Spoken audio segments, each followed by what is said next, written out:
Let's take a look at more cases of multiple authors.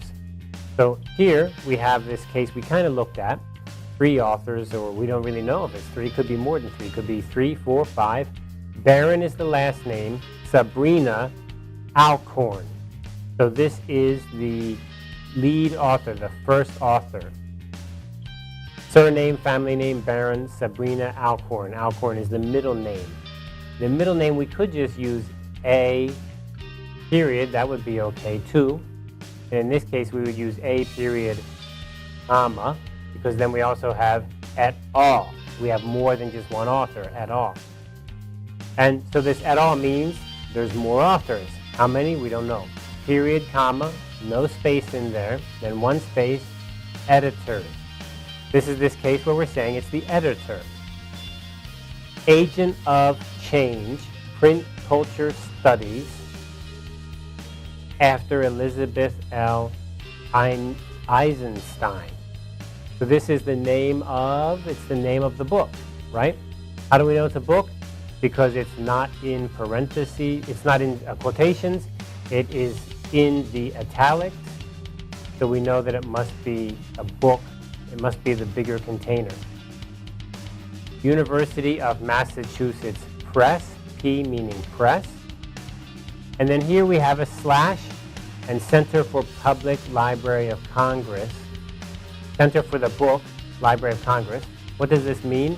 This is just more information we've added here, because when we look up into the front of the book, usually the front of the book, the very first page or second page, it tells us who made this book, where was it made, who was the publisher, and if this is the way they wrote it, then this is the way we copy it, right? Now, of course, we can use abbreviations like P for press or UP for University Press, or other abbreviations that are inside the MLA manual. However, the key point here is follow what is given by the publisher inside the title page of the book. And then we end with the year of publication, 2007. Let's look at another example.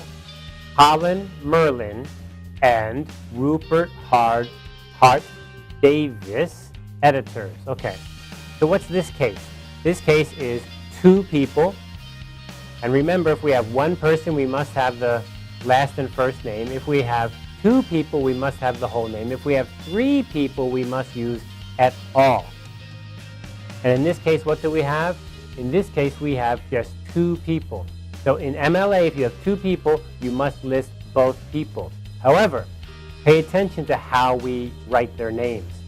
The first person is last name first, Holland. First name, Merlin. We have a comma, A-N-D. A-N-D. You do not use the ampersand. This ampersand, whoops, let me write it over here. This thing here. Ampersand, no, you cannot use the ampersand. You must use A-N-D. So here we have our and.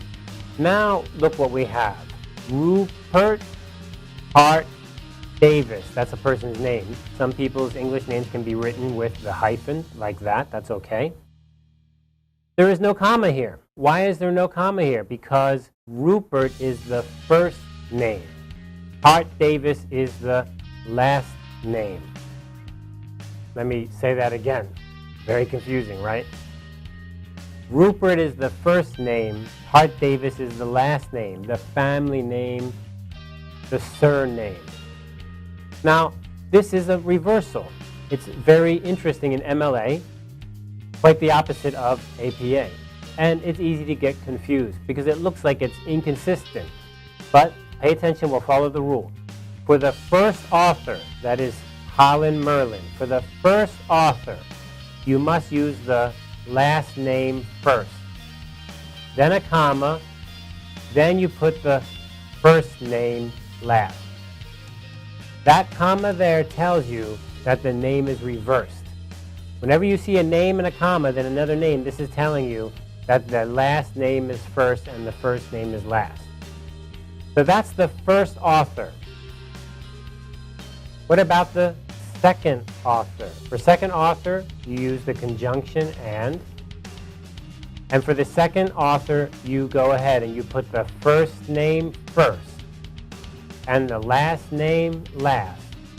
And there's no comma, because comma tells you the names are reversed. So for MLA, you only reverse the names of the first author in the reference list. The second author, you write the name normally. First name first, last name last. And what about for three authors? Well, three authors are easy. The first author comes first, then you say et al. And that first author is last name first, first name last. Whoa, getting confused, yeah? Okay, so the MLA looks like it's got some inconsistency there, but actually it's pretty easy once you get the idea. It's only the first author that we reverse the name.